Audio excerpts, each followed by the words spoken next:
The Dallas Cowboys are hiding this from the NFL, so we're going to be going through that and 3 other stories in today's video. So make sure to like this video, and if you want more Dallas Cowboys news content like this, make sure to subscribe to the channel by hitting that red button down below. The first story is former Michigan State CB signs with the Dallas Cowboys, and they tried to hide this from the NFL. Josh Butler is heading to the NFL with his home state team. The former Michigan State cornerback was signed by the Dallas Cowboys to their training camp roster, the team reported Tuesday on its website. Butler, a 26-year-old Texas native, spent this year playing for the Michigan Panthers in the USFL. 6 foot and 182 pounds, signed with Michigan State's 2015 recruiting class and took a redshirt as a true freshman. He appeared in 43 games with 16 starts over the next 4 seasons, combined while recording 54 tackles, including 3.5 for a loss, 1 sack, and 11 pass breakups. Butler drew national attention after taking his 2 dogs onto the Spartan Stadium field when he was introduced on Senior Day in the 2019 home finale. That was after both of his parents died while he was at Michigan State.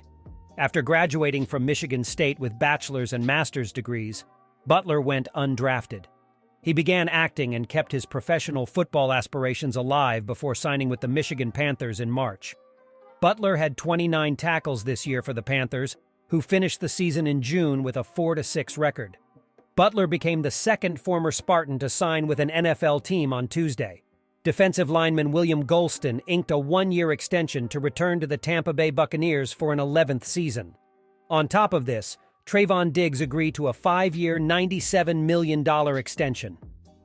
The first shoe has dropped on the Dallas Cowboys carousel of star players in need of new deals. While the fan base has recently been distracted by Zach Martin's holdout coming out of nowhere, the conversation had previously been about the group of young veterans who were ascending to the top of their positions.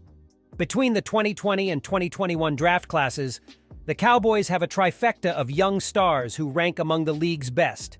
Defensive end Micah Parsons may already be the best defensive player in the league, but he's only entering his 3rd season and isn't yet eligible for an extension. CeeDee Lamb took over as WR1 last season and flourished.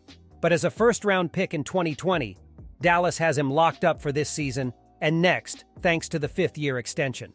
CB Trevon Diggs, a second-round pick, was the most urgent priority. And on Tuesday, the club took care of that itch.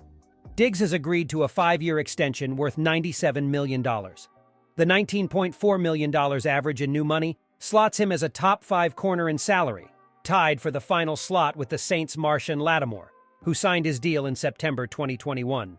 Green Bay's Jair Alexander is currently the highest-paid corner in the league at $21 million per season. Diggs has been a menace to opposing QBs since entering the league from Alabama. A starter since Week 1, Diggs didn't record an interception in his first 7 contests. He had 2 in Week 8 against rival Philadelphia and hasn't looked back since. With 17 career interceptions, the most in the league in that span, Diggs has established himself as a worthy adversary to be avoided.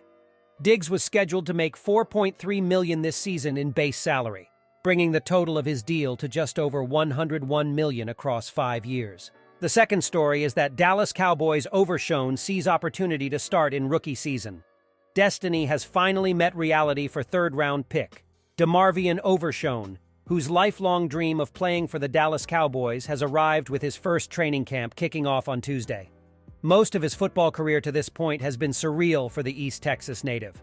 Despite the fast-paced journey for Overshown, the hybrid linebacker has been able to slow it all down in recent weeks in order to focus on the job ahead.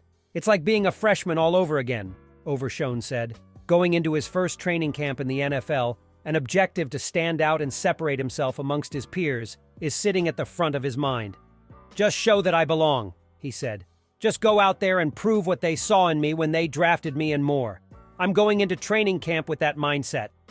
When owner Jerry Jones made the call to Arp, Texas to draft Overshown in April, the decision in the war room was predicated around Overshown's versatility as a defender in the 2nd level and beyond, with experience at safety, linebacker, and defensive end. For Overshown, he sees even further potential to become a positionless defender in the NFL. "I got a lot of work to do to get to that point, but I feel that one day you'll see me on all 3 levels in one game," he said. "I never want to sell myself short just because I know what I'm capable of. I've shown that I can dominate blitzing and dominate in coverage. I feel comfortable doing both, and I can only get better at both. That potential is a big reason why he sees a plate on the table of the starting defense with his name on it. With the departure of Anthony Barr, a handful of linebackers will be vying to grab arguably the most open defensive starting job in training camp, and Overshown is not shying away from his opportunity. "I'm going for it," he said.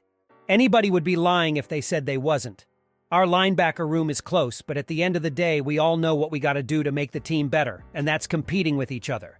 It's our job to keep the coaches questioning every day who the guy is for the job."